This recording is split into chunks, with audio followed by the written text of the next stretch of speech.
100 years ago, there's a small village named Worthington. There were almost 400 residents living there. And every summertime, people will gather at town square and participate their yearly tradition of lottery. The leader of the town, Mr. Williams, will list all the members of each family day before the event, and every member must participate. The day has come, June 27. People are going to town, even children. When Mr. Williams arrived at the town with his assistant, Mr. Davidson, who's holding a big black box, which has folded paper inside. And when the villagers saw the box, they gasped and felt nervous. As they were starting, people were gathering stones in their pockets, readying for later. There was a hesitation before two men, Mr. Jackson and his older son. They came forward to hold the box, while Mr. Williams stirred up the paper inside. The black box was antique, which is used by their ancestors. Mr. Williams asked the crowd if they are willing to build a new box because the antique one is old and it is no longer color black anymore. So Mr. Williams were suggesting for a new box, but every time they forgot to make a new one, so they settled on the old one. Mr. Williams said, "What's some boy drawing this year?" And short boy from crowd raised a hand and shouted, "Here!" He said, "I'm drawing for my mother and me." He said nervously and ducked his head while hearing boys from the crowd saying, "Good fellow, John, and glad to know that your mother got man to do it." Well, Mr. Summers said, "Guess that's everyone. Old man Arthur make it?" A man boys crowd saying, "Here I am," and Mr. Williams nodded. Silence covered the crowd when Mr. Williams looked at the list and said, "All ready?"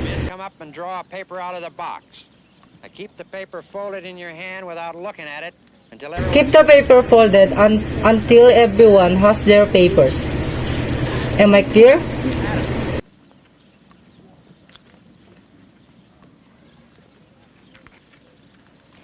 Hi, Joe. Hi, Steve.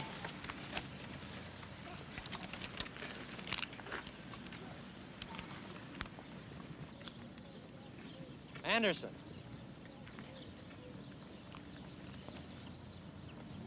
To pick a paper. Then Mr. Williams shouted. Adams and Amand came forward. Then he greeted Mr. Williams, "Hi, Sam," and Mr. Steve came forward to take paper and held it firmly while walking back to the crowd. "Time sure goes fast," Mrs. Davidson said. "There goes my old man." Mrs. Casca said. "Elias." Mrs. Summers said. "There goes my old man." Mrs. Casca said. "Elias." Mr. Summers said, and Mrs. Elias went steadily the box. Forbes Maiden.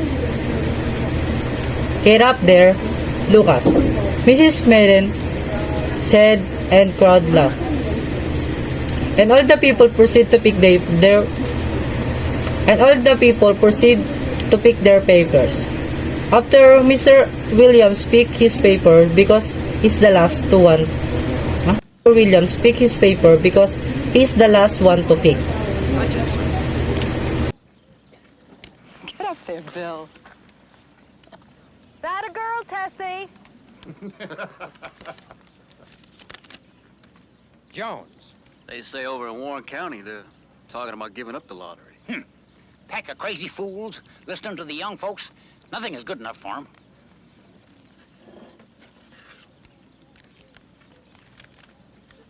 Judd. First thing you know, everybody want to be going back and living in caves. Nobody work anymore. Live that way for a while. Cleffer. Used to be a saying, lottery in June, corn heavy soon. Next thing we'd know, we'd all be eating stewed chickweed and acorns. Langley. There's always been a lottery. Hi, Mitch. Hi, Joe. It's bad enough to see young Joe Summers out there joking with everybody. Martin.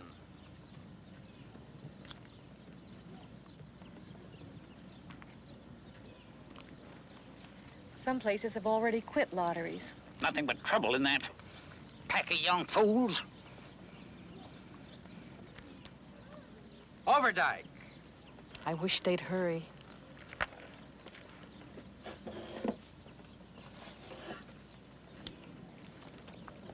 Percy.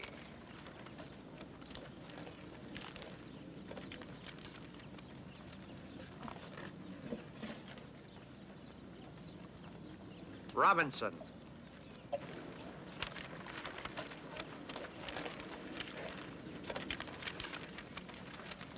Summers.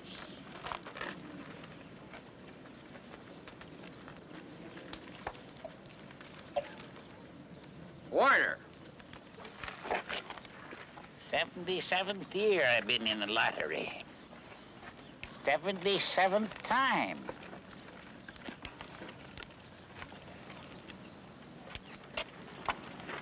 Watson. Don't be nervous, Jack. Take your time, son.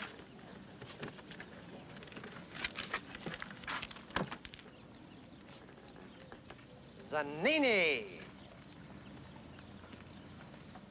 Hi, George.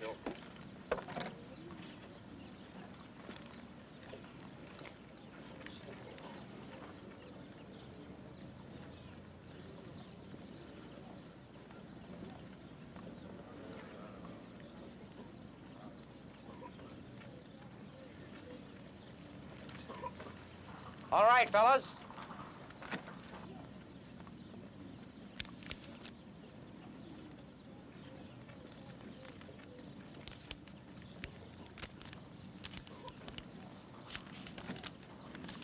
And they both laughed softly. Thought my old man was about the stacking wood. Mrs. Madden went on. And then I looked out the window and the kid was gone. And then I remember it was the 27th and came running.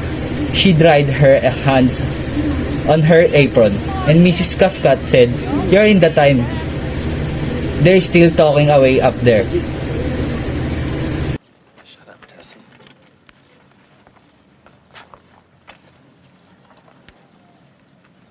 Mr. Williams said, "That was done pretty fast and now we've got to be hurrying. A little more to get done in time." He consulted his next list. "Lucas," he said, "you draw for the Madden family. You got any other households in the Madden?" "There's Noah and Calista." Mrs. Madden yelled, "Make them take their chance. Daughters draw with their husbands' families." "Amelia," Mr. Williams said gently, you know that as well as anyone else." "It wasn't fair," Amelia said. "I guess not." "Sam," Lucas Madden said regretfully, "my daughter draws with her husband's family. That's only fair. And I've got no other family except the kids." "Then, as far as drawing for families is concerned," Take bills and put it in.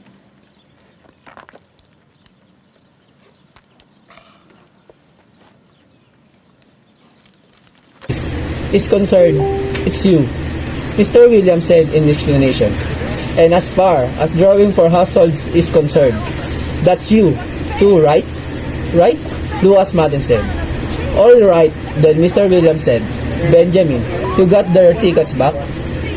Mr. Davidson nodded and held up the slips of paper. "Put them in the box." Then Mr. Williams directed, "Take Lucas and put it in. I think we need to start over." Mrs. Madden said as quietly as she could, "I tell you it wasn't fair. You didn't give him time enough to choose. Everybody here saw it." And they fixed a paper again. "Take the slips and keep them folded until each person has taken one." And Lucas Madden's children picked their papers. Then Mr. Williams called Amelia and she went to the box. With a hesitation, and Bill reached the last paper in the box. Tessie? papers. Harry, you open little Davies. Mr. Williams announced to the crowd, "All right, you can open your papers." And Madden's siblings opened and waving their papers.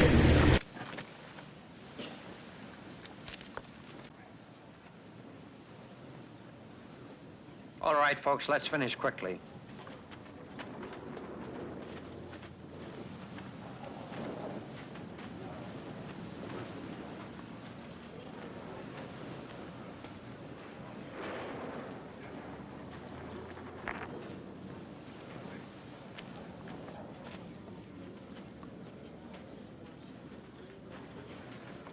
Come on, hurry up. I can't run. You go ahead, I'll catch up with you. Here, Davy. Mrs. Maiden ran her neck to see through the crowd and found her husband. And children standing near the front, she tapped Mrs. Cascat on the arm as farewell and began to make her way through the crowd. The people separated good-humoredly to let her through. 2 or 3 people said, in voice just loud enough to be heard across the crowd,